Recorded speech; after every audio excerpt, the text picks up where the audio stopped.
ബിസ്മില്ലാഹിർ-റഹ്മാനിർ-റഹീം. അൽഹംദുലില്ലാഹി റബ്ബിൽ ആലമീൻ. അല്ലാഹുമ്മ സ്വല്ലി അലാ സയ്യിദിനാ മുഹമ്മദിൻ വഅലാ ആലി സയ്യിദിനാ മുഹമ്മദ്.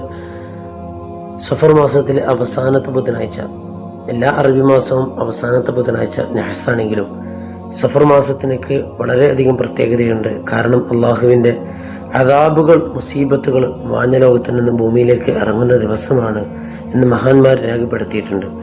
ഈ ദിവസത്തിൽ ആരെങ്കിലും ഒരാൾ സൂറത്ത് യാസീൻ ഓതുകയും അതിനുശേഷം സലാമുൻ ഖൗലൻ മിർ റബ്ബിർ റഹീം എന്നുള്ള ആ ആയത്ത് എത്തുമ്പോൾ അത് 313 പ്രാവശ്യം അതിനെ ആവർത്തിക്കുകയും ചെയ്യാം. അതിനുശേഷം സൂറത്ത് യാസീനിനെ പൂർത്തിയാക്കിയതിന് ശേഷം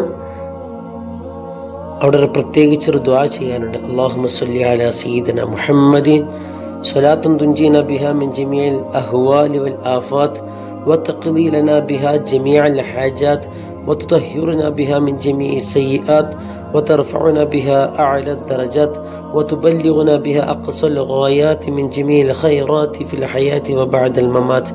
اللهم اصرف عنا شر ما ينزل من السماء وما يخرج من الأرض إنك على كل شيء قدير. وصلى الله وسلم على سيدنا محمد وعلى آله وصحبه وسلم. إن دعاء سيدنا ശേഷം ദുന്യവിയായ ഉഖറവിയായ ദുന്യാവിനും ആഖിറത്തിനും വേണ്ടിയുള്ളതായ നമുക്ക് അത്യാവശ്യമുള്ളതായ കാര്യങ്ങളൊക്കെ അള്ളാഹുവിനോട് ആത്മാർത്ഥമായി ഒറ്റക്കിരുന്നു കൊണ്ട് ദുആ ചെയ്യുക. ആ ദുആയ്ക്ക് ശേഷം വിശുദ്ധമായ ഖുർആനിൽ പറയപ്പെട്ടതായ 7 സലാമുൻ ഖൗലൻ മിർ റബ്ബിർ റഹീം എന്ന് പറയുന്ന സലാമുൻ ഖൗലൻ മിർ റബ്ബിർ റഹീം, സലാമുൻ അലാ നൂഹിൻ ഫിൽ ആലമീൻ, സലാമുൻ അലാ ഇബ്രാഹിം, സലാമുൻ അലാ മൂസ വ ഹാറൂൻ, സലാമുൻ അലാ ഇൽയാസീൻ, സലാമുൻ അലൈക്കും തിബ്തും ഫദ്ഖുലുഹാ ഖാലിദീൻ, സലാമുൻ ഹിയ ഹത്താ മത്ലഇൽ ഫജ്ർ എന്ന് പറയുന്ന ഈ ആയത്തുകളെ ഒരു പാത്രത്തിൽ എഴുതിയിട്ട് അത് മായ്ച്ച് കുടിക്കൽ വളരെയധികം പുണ്യമുള്ള കാര്യമാണ്.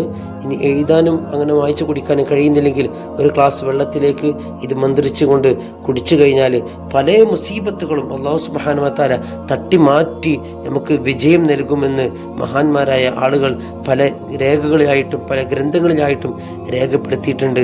സൽക്കർമ്മങ്ങൾ ചെയ്യാൻ അല്ലാഹു സുബ്ഹാനഹു വ തആല യഥാർത്ഥ സമയങ്ങളിൽ ചെയ്തു വീട്ടാൻ പടച്ച റബ്ബ് തൗഫീഖ് നൽകി അനുഗ്രഹിക്കുമാറാവട്ടെ. ചെയ്തു പോയ എല്ലാ തെറ്റുകുറ്റങ്ങളും അല്ലാഹു തആല നമുക്ക് പുറത്തു തരുന്ന നല്ല ഇസ്സത്തും റാഹത്തും പ്രദാനം ചെയ്യട്ടെ. ദുആ